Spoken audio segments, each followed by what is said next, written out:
Lots of shots have been fired at this film by myself and others, but let's try and fix the Marvel story while keeping the three main characters and most of the story framework as I can, while changing parts of the movie to create an actual interesting film, or at least a coherent one. First off, yes, Captain Marvel should have had a sequel to the first movie with her battle against the Kree Empire and their controlling AI, then the decision to destroy their way of life or not. But skipping all that to what we must work with. The movie starts out with one of the most significant changes. Dar-Benn is out for Jude Law's character from the first movie, as he has a history and a direct emotional connection to Captain Marvel. While he does not have the power to fight her either, he is a teacher to Captain Marvel from the first movie and understands her well with their history. As the only real other group that could have been brought in would have been the Nova Corps with their powerful Centurions, with Captain Marvel being a criminal to the Kree Empire. That, however, would be changing the movie too much. Continue with Jude Law. He is on the planet to find the quantum band, same as Dar-Benn, but this time, instead of resources to steal for Hala, the air, water and sun, he wishes to use the two bands to travel to a planet without any jump point to help save Hala. He also only finds one, then uses it just to see if it works. Nick Fury asks Captain Marvel to investigate, which she agrees to. She then arrives to the planet, finding the Kree soldiers and scientists studying the jump point to see if they can copy the technology. Fear come across the Kree as the Annihilator arrives. They then try to defend themselves, thinking she will kill them all, which she does, all except one to get the information she wants. This fixes why there was Kree just hanging around the planet for Captain Marvel to arrive, and that would be the setup for Captain Marvel's take on evil Superman.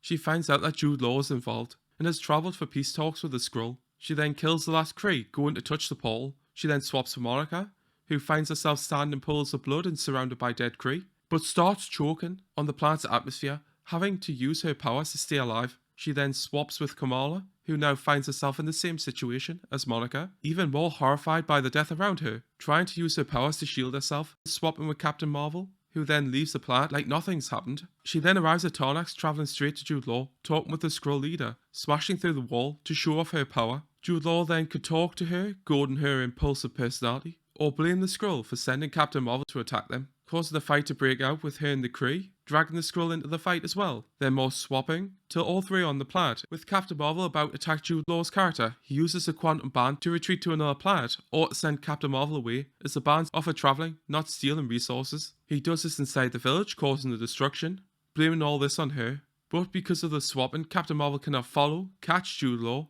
ending up having to help the Skrull on the planet. The Skrull blame her for destroying their home and killing their people, which he then replies it was all a ruse by Jude Law to trick them, as she knows the Kree, to which he says they will never know now.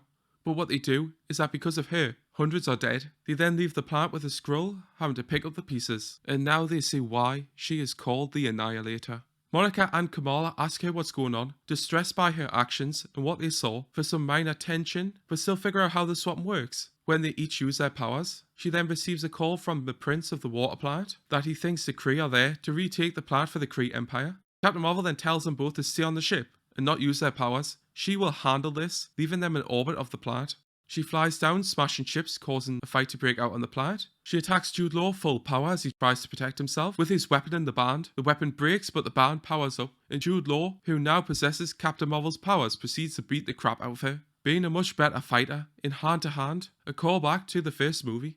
Watching all this causes Kamala to swap with Captain Marvel to protect her idol. This surprises Jude Law and stops him from attacking, asking her what's going on, how she has the other band, and to give it to him. Kamala then runs away with Jude Law chasing after her, with Monica swapping in and Captain Marvel flying the ship closer to get them out of the way. As they get closer, Captain Marvel swaps in to fight Jude Law again, causing destruction to the city, but he once again is gaining the upper hand against Captain Marvel, and with her away from the ship, uses the power of the band to catch Kamala. They escape the trap with Jude Law then telling the Kree if they will not surrender to destroy the ship. Missiles are fired at the ship, but Captain Marvel still keeps fighting Jude Law, ignoring the plight of the people of the planet, all those on the ship, until the missile hits, causing damage. Hearing their screams forces her to save them, with Kamala then jumping away before they are destroyed this time. Jude Law then calls for the surrender of the planet and the information they have on the planet's coordinates they are looking for, from the Prince, who then realises the mistake he has made. However, with Captain Marvel, she blames the other two for getting in her way, as she could have handled it. She knows the Kree,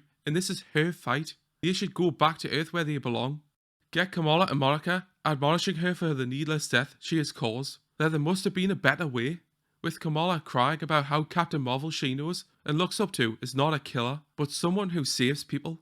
This would be creating some actual conflict between the characters, which the original movie lacked, but have Captain Marvel turn her back on them, saying sometimes you should never meet your heroes, and telling them to get on the ship. They're going home.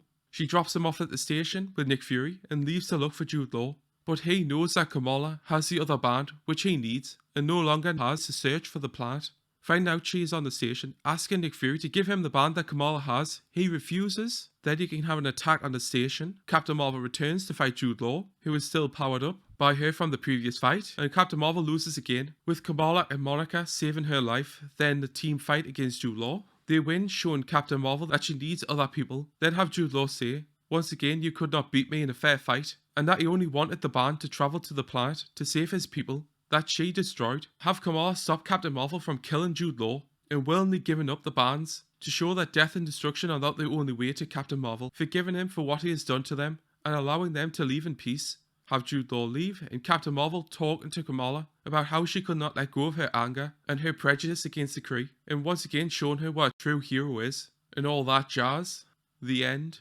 That would be a rough outline for working with what is there to make a movie on the character of Captain Marvel, with her quest for redemption, letting go of her past and character growth for her. How she is actually the villain of the story, with her hatred for the Kree and a cold, closed-off attitude to others, believing that she is the only one who can fix everything. And she is right, prioritizing killing the enemy over saving lives, but also being conflicted that she does want to atone for the deaths of billions that she caused. But seeing Jude Law and her prejudice against the Kree cause the pain to resurface and the problems in the film.